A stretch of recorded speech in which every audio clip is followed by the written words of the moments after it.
So, ayun, this is another video. Ito na yung part na mag-reconstitute tayo ng ating tea. So, of course, need to wear pair of new gloves for sanitation.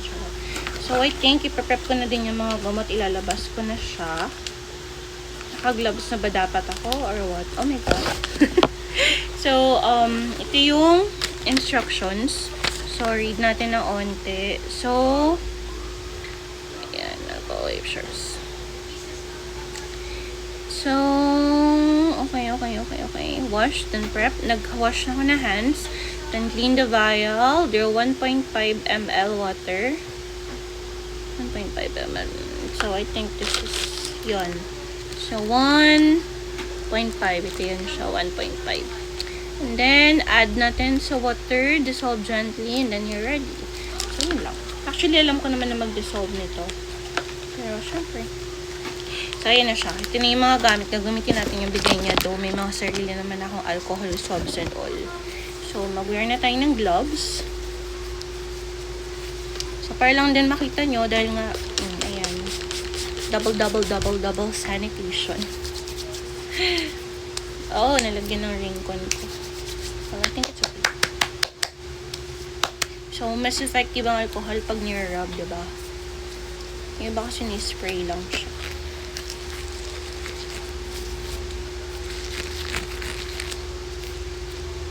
Namiss ko na magtusok sa ugat, guys. Baka may gusto magpatusok dyan.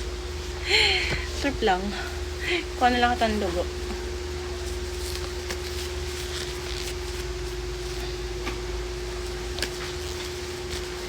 Kung may machine nga lang ako ng nakaka-test ng mga...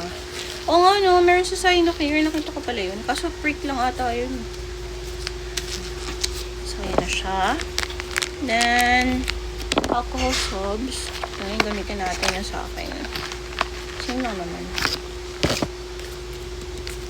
So, dalawang kinuha ko.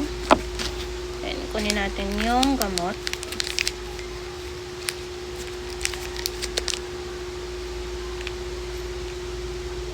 May nag-PM na boss ko. May nakasalat na yung boss. Wait lang.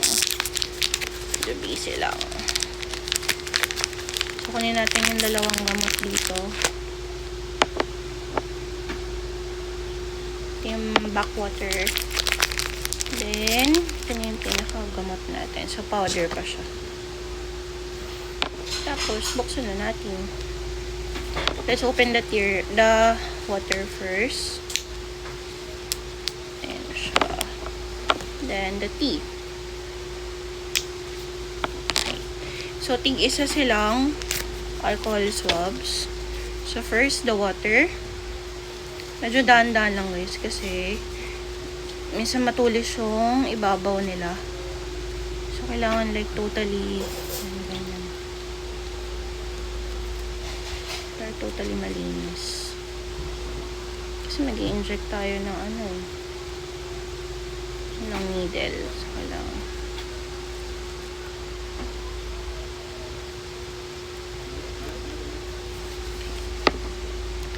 Then,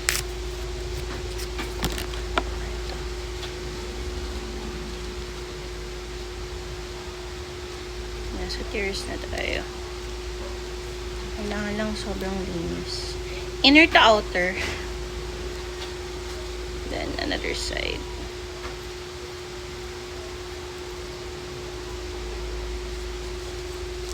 Ayan.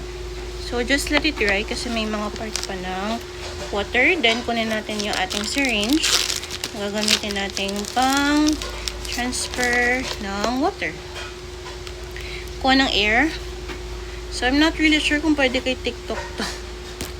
Kaya hindi ko masyadong papakita, guys. Pero, ayun. Then, ito na, tusok na natin.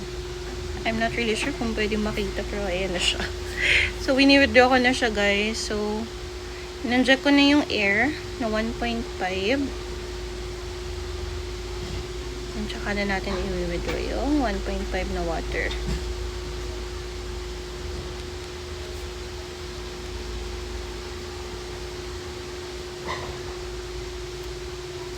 So, So, make sure lang na walang bubbles. So, sa pag ano ng bubbles, ganito-ganito lang. Pitik-pitik lang para umibabaw yung bubbles. Huwag masyadong alog. Wala, 1.5 lang siya. So, remove na natin yung air. So, hindi siya pwede ko papakita sa inyo.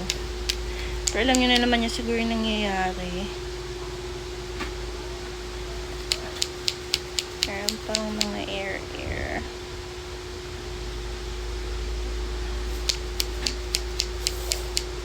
Kailangan totally mawala yung air. Okay, so 1.5 na siya. Then, press na natin kay tears. Notching ako.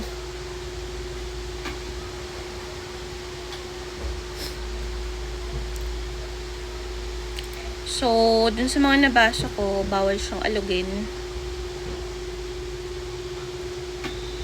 So, ayan. Then, slowly withdraw yung needle. And then, so, alam niyo yung fishball technique, diba? So, huwag niyong basta gaganunin yung needle. Use the fishball technique. So, ayan na siya. Na-mix ko na yung water.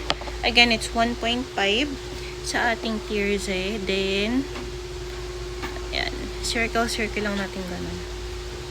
Nang napaka-gentle. Kasi, na-dissolve naman na siya eh. So, mga ganito lang. Siguro mga 1 minute. So, pag minsan nagka-count ako, since medyo, madasalin ko, no? So, instead na magbilang ako ng 1, 2, 3, 4, 5, ganyan, ang sinasabi ko is, Our Father. So, Our Father, ganyan. Isip nyo na lang.